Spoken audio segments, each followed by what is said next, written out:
Jeezy said it. Or at least that's what the streets are saying. One comment dropped on the internet that said, and I quote, "Jeezy would never. He would stand his ground." And the moment those words hit the timeline after Gucci Mane got kidnapped and robbed at gunpoint in a Dallas recording studio, the whole culture stopped breathing for a second. Because whether Jeezy said it or not, whether that was a fan riding for him or the man himself, those words hit different when you understand the history. When you know what went down between these two Atlanta legends going back 20 years, that statement isn't just shade. That's a reminder. That's a callback.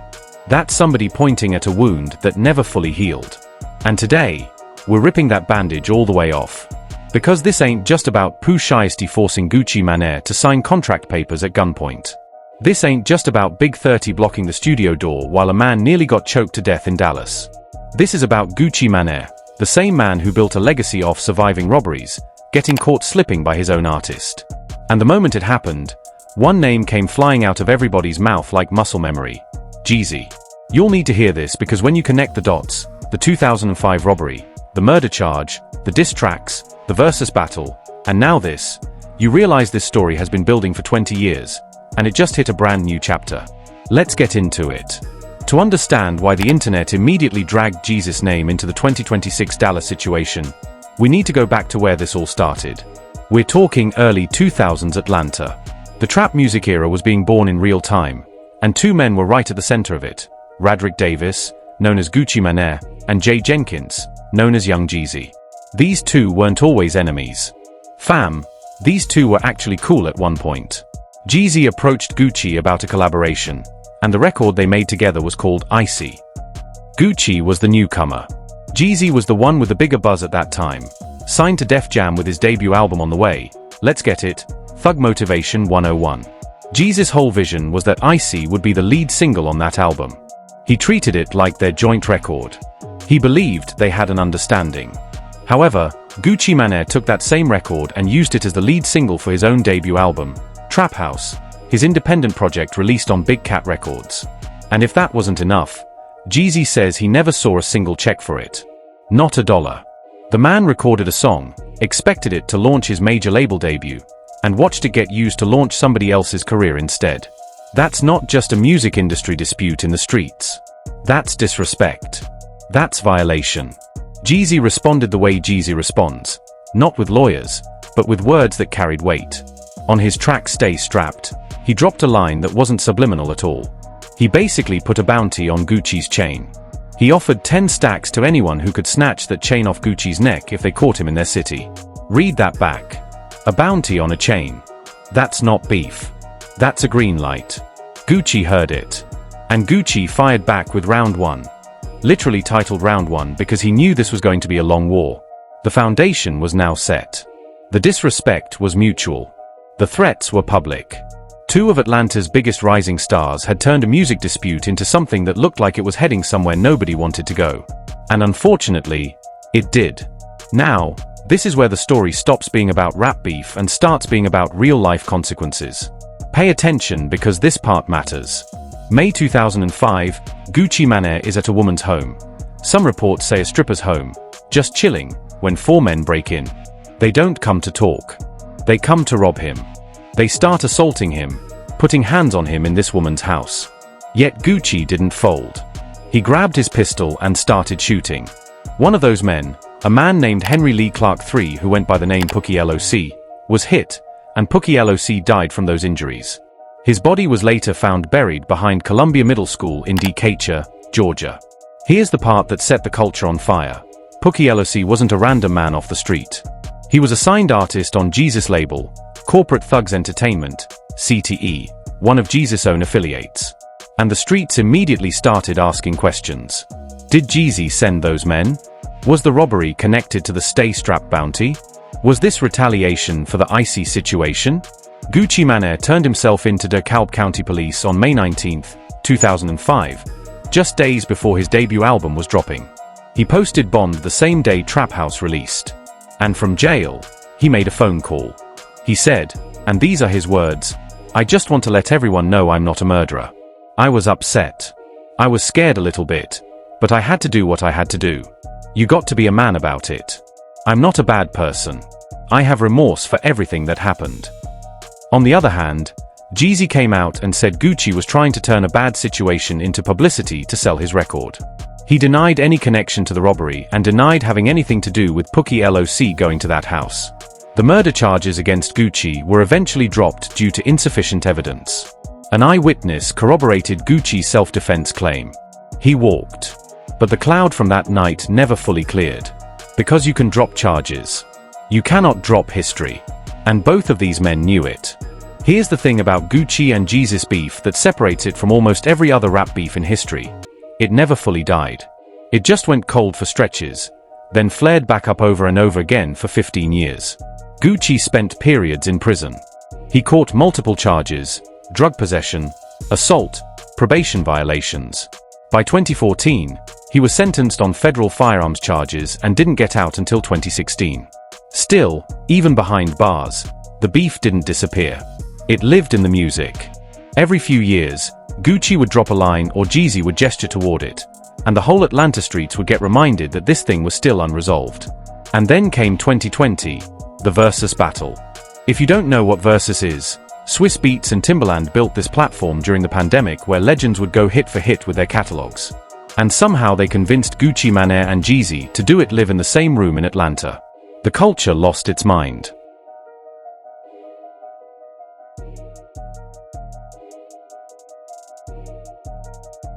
Fam, people genuinely didn't know if both of them were going to show up. They didn't know if something was going to pop off backstage. These men had not been in the same room peacefully in years. This wasn't just entertainment. This was like two countries agreeing to a peace summit that nobody fully trusted. And it showed. Gucci came out swinging. First song he played was a brand new Jeezy diss track. He wasn't there to perform the classics first. He was there to establish dominance. Not only that, at one point during the event, Gucci played The Truth, a diss where he literally raps about Jeezy's dead friend Pooh Shiesty.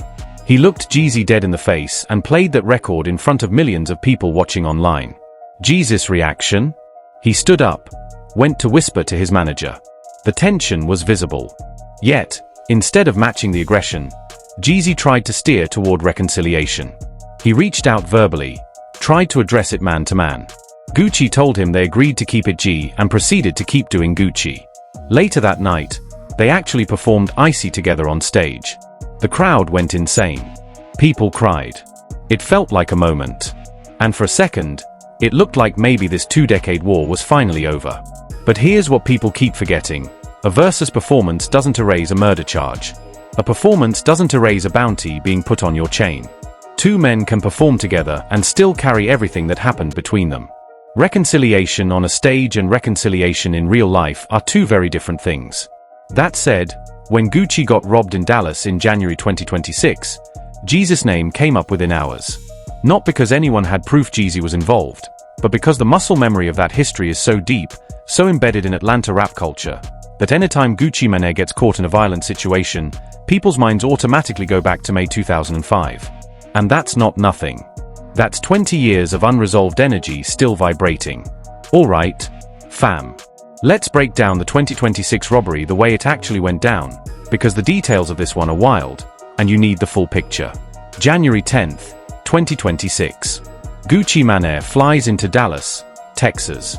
He's got his head of security with him and two other music industry professionals. The meeting was set up by Pooh Shiesty, one of the artists signed to Gucci's 1017 Records label since 2021. Pooh had only been out of federal prison since October 2025. He served 3 years on a gun charge out of Miami. Gucci Mane actually celebrated his release publicly, posted about it, welcomed him home. And that's important because what happened next is as cold-blooded a betrayal as you'll find in this industry. The meeting was supposed to be about Pooh's recording contract. He was unhappy with his deal. He wanted out. Now, the normal route for that is lawyers, negotiations, a buyout, whatever. That's the business way. Shortly afterward, though, it became clear that Pooh Shiesty apparently decided he wasn't going the business route. The studio was opened at around 3:15 p.m. 8 co-conspirators. And let me repeat that, 8 additional people traveled from Memphis to Dallas specifically for this. This was coordinated. This was planned. Moreover, At approximately 3:40 p.m., all 9 of them entered the building and made their way to the control room where Gucci and his people were watching a football game. Gucci, apparently sensing something was off, told Pooh Shiesty they could reschedule the studio session. However, Pooh Shiesty asked to speak with him privately in the recording room. Gucci went in. Inside that room were Pooh Shiesty, his father Lantrell Williams Sr., and rapper Big 30, whose real name is Rodney Wright. And that's when it popped off. Pooh Shiesty pulled out contract termination paperwork and told Gucci to sign. Gucci refused.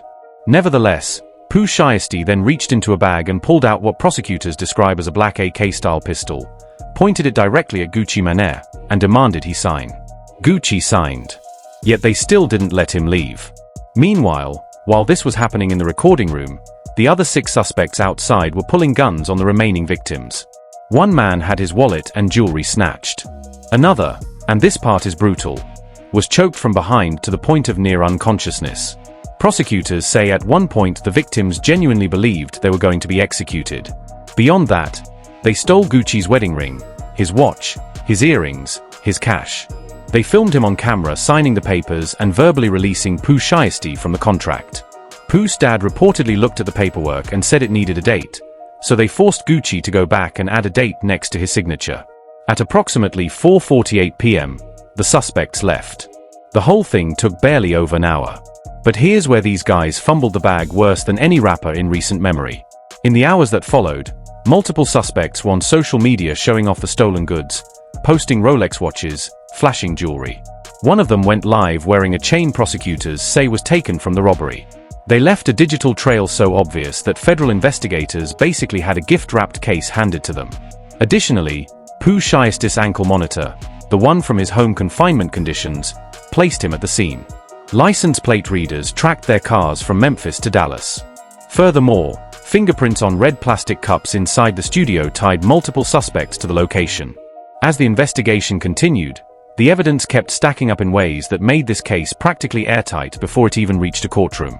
8 of the 9 were arrested on April 1, 2026.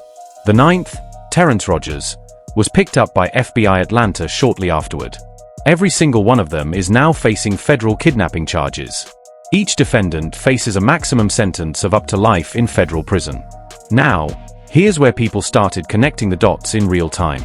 The moment the DOJ announced those charges on April 2, 2026, the hip-hop internet went into full investigative mode.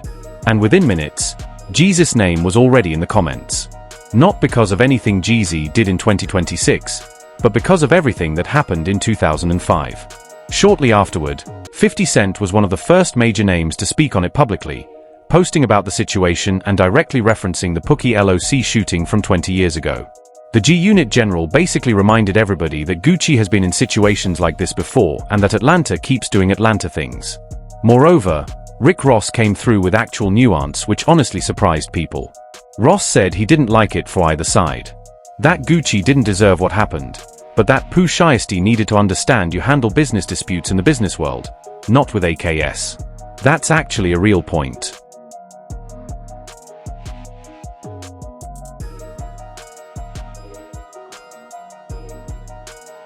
Meanwhile, Waka Flocka Flame, one of Gucci's closest former associates, made it clear he wasn't celebrating what happened to Gucci, even acknowledging that he and Gucci weren't on the best terms. Flocka said he had nothing to do with the situation and wasn't going to entertain anyone trying to drag him into the drama. Rowe kept it simple and kept it solid. He defended Gucci when a lot of people were either silent or using it for content. And in the comment sections across Hip Hop DX, Twitter, Instagram, one phrase kept popping up organically: Jeezy would never. Whether it was fans paying homage to Jeezy's street credibility, people drawing comparisons between the 2005 robbery attempt and the 2026 situation, or just people poking at the old wound, the Jeezy connection was unavoidable. And Jeezy himself? Radio silence. Not a word. Not a post. Not a like. Nothing. Which, depending on how you read it, says everything. Here's the real tea that most people are dancing around but not saying directly. Gucci Mane built his entire mythology in part on surviving a robbery in 2005 and shooting his way out of it. That incident, as tragic as it was, became the foundation of his street credibility for the next 20 years. He carried Pookie LOC in his lyrics like a badge. He referenced it in interviews. He taunted Jeezy with it at Versus on live television in front of millions of people. It was the moment that cemented him as someone who wasn't to be played with. And then in January 2026, his own artist robbed him at gunpoint in a studio with 9 men, and Gucci signed the papers. Now, let's be clear. I'm not here to criticize Gucci for surviving. When a man has an AK pointed at him and 8 people around him, signing papers is the right call. That's not weakness. That's survival. That's intelligence. The Gucci of 2026 is a married man, a father, someone who has publicly emphasized sobriety and stability. He's not the same person who made the decision he made in 2005 in that woman's house. However, the culture doesn't always allow for evolution, and that's the tension at the heart of this whole story. Jeezy's name came up because hip-hop has a memory, or maybe a memory gift, depending on how you look at it. The culture remembers everything. It stores receipts like a hard drive that never gets wiped. So when Gucci Mane is in a violent situation involving a recording contract dispute and somebody posts Jeezy would never, what they're really saying is 20 years later, the narrative about who's solid and who's not is still being written. Beyond that, there's another layer here that can't be ignored. The Pooh Shiesty situation exposes something about the music industry that goes way beyond Atlanta beef. This is what happens when artists feel trapped in exploitative contracts, when young rappers sign deals they don't understand and then feel like there's no legal recourse. Now, robbing someone at gunpoint is never the answer, and Pooh Shiesty is looking at life in federal prison for making that choice. Nevertheless, the underlying frustration that leads a man to that decision, that's a conversation the whole industry needs to have. Gucci Mane helped launch Pooh Shiesty's career. He signed him when Memphis was buzzing. He celebrated his release from prison. And allegedly somewhere in that relationship, things broke down badly enough that Pooh felt his only option was 9 men and an AK. How does that happen? What went on behind the scenes in that label relationship that nobody's talking about publicly yet? Additionally, there's this: Gucci Mane has stayed silent. No press release, no Instagram live breakdown, no clapback, just silence. Which is unusual for a man who has never been shy about speaking his mind, who played a Pookie LOC diss at Versus while staring his former rival in the eyes. The silence says, this one hit different. This one wasn't rap beef. This one was personal. This one happened in real life, not in a studio on a track.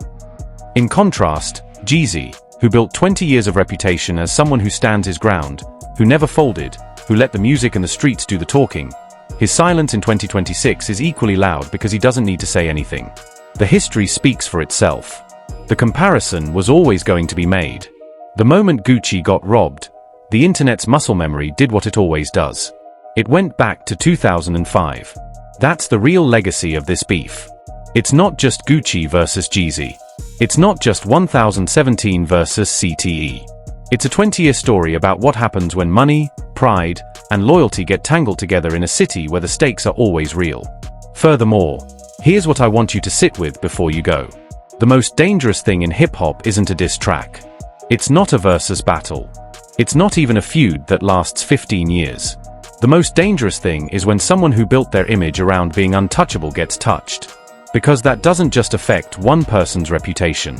It ripples through an entire culture's understanding of who's real and who's performance. Gucci survived. The legal system is doing its job. 9 defendants, federal charges, potential life sentences. Justice in the traditional sense may be served. But in the court of culture, that trial is still going. And Jeezy's silence is louder than any testimony.